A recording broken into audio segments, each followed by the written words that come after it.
All right, go ahead. Come here. Jane, you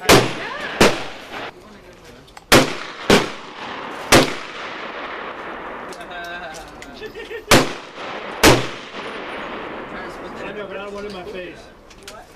All right, that throws hot shells, man. That's like throwing. Yeah. Put it up there. There you go. Your hand's gonna go like this. Your thumbs are gonna. This thing wrap around. Lean forward a little bit. All right, you'll shoot it I like want this. that one. Wait, how should that stand? Like this? Shoulder width apart. But then. Alright, hello again. So to carry on our theme this week of firearms that have been sitting in the safe too long, here we are with my Mosin Nagant. There are a lot of videos out there that will tell you the ins and outs and all the details of all the production facilities, the years that they produce these things, the mass numbers that they were produced in, and there are plenty of guys that know a hell of a lot more about this rifle than I do, so I'm not going to pretend to. What I can say is with this M44 version, the carbine version, built in 1954, this thing I picked up working at a pawn shop. Somebody was trying to sell a pistol and this rifle, and you know, I told them, well, we'll take the pistol off your hands, but that Mosin we're not interested in. And he said, well, buy the pistol, you can just have this. I don't want it. So I said, fine. Bought the pistol, threw this thing in the trunk, and took it home. It smelled horrible. It'd probably been sitting in a smoker's house for who knows how long. The finish did not look like this. It was dark, it was grimy, you could peel back whatever varnish was on it under your fingernails. Barrel's destroyed. So I didn't even like keeping it in my safe because it made it smell bad. So eventually I had to do something with it, right? If you look down the barrel of this thing, someone shot corrosive ammunition through it at some point. The barrel is pitted, looks like garbage. You're not going to fix this thing up well.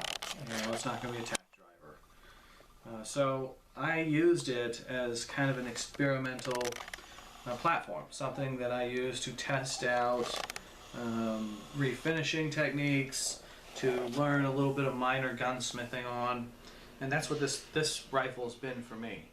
I sanded it down enough to clean it, but to leave all the character in it, to leave all the factory markings in the gun. So I did do that, and then I used some tung oil, you know, to refinish it. This thing had so much grime in it, I tried to pull as much of the grease and cosmoline and buildup that was in it by putting down wet cloths and ironing it out to pull any of the finish and oils out of this dirt and out of this stock to get it as naked, clean as possible. I spent a long time doing that. And like I said, I would do a lot of hand sanding, taking this thing to down as much as I could without losing the characteristics of the rifle, and then using some tung oil, about 7 coats of tung oil on this thing, smooth it out, makes it nice and soft to the touch, gives some strength to the wood, leaves the characteristics. It kind of brings out all the little nicks and dents in this rifle. That one's got the bayonet on it, right? It's got this big old pig sticker bayonet on it. But yeah, it's just been a platform for me to learn on. Eventually I'll probably re-blue this thing in an effort to hone my skills for future projects. But And where did it come? Where was it made? Was this a Romanian? you know, to be honest, I was trying to research that the other day and didn't dive too deep into it. You can see the markings here, the arrow and a triangle. I'm sure those of you that know the details of these, I thought please excuse my ignorance on it. I thought Probably we looked Romanian this or up something. once and decided that it might be a Romanian model. Right. And that could very well be the case. 1954 it was made, so it was probably a Warsaw Pact country where it was made, not a Russian. Right. Yeah, Russians have distinct markings, usually. So I couldn't find a ton of information just from my cursory research.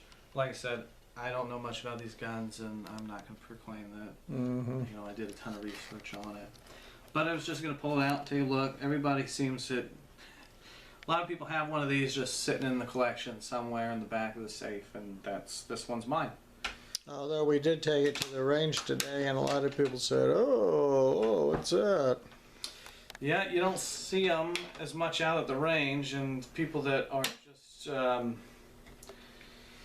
Everybody. people that don't have a lot of collection and more vintage firearms don't know what it is. You know, as we were discussing earlier today, the firearms community is so vast, and each person's interest in firearms could be drastically different, right? Cowboy action, modern sporting rifles, or shotguns, or, you know, everybody's got something they tend to lean towards. But for those guys that are vintage military rifles, they know what this is. They know exactly what it is, and you know, probably have 2 or 3. A lot of the guys at the range today were all out there blasting with AR-15s. Right, they're not. In fact, I think we were like the only ones there that didn't have an AR-15. We had a whole bunch of, well, the AK, the Everything we brought to the range today was European. Yeah, so it was between the pistols, and the rifles, everything was Comblock or European. You know, Beretta 92S, a Spanish Star Super B, and a Bulgarian Makarov. I don't think I had a single American-made firearm out there today. So keep with the theme. You know, I don't want to break it up by throwing some American-made black rifle in there. That would be. There's plenty of other black rifles in there already. You can hear them on the shooting video. You can hear them shooting the mud. Yeah. Splashing, making splashes in the mud all around us. Yeah. Some of those guys just like to make a mess, and that's where they're getting their fun. But this is my M44 Mosin Nagant.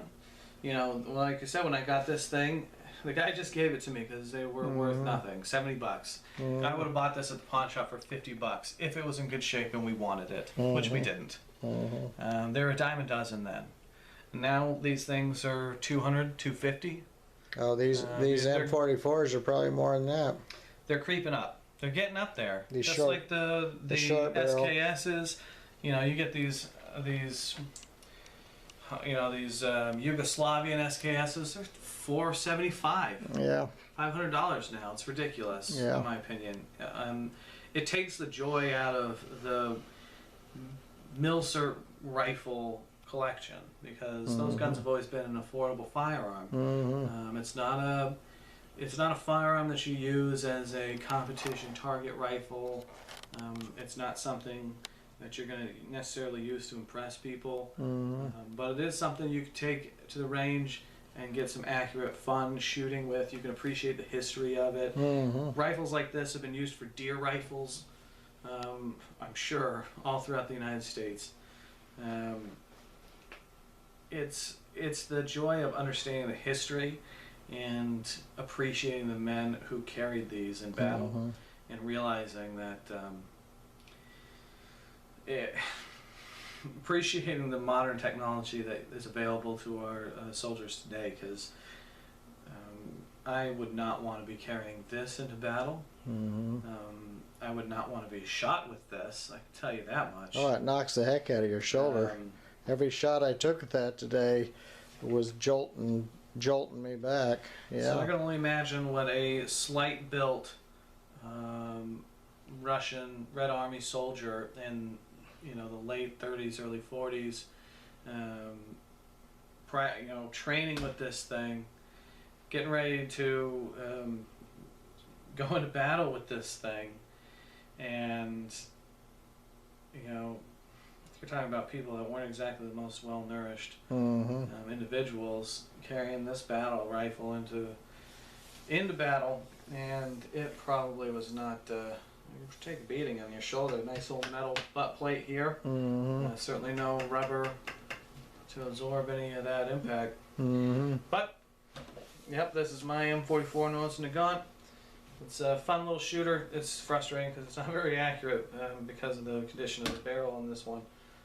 But it's still fun to scare all The price was right. people at the range. Yeah, couldn't beat the price.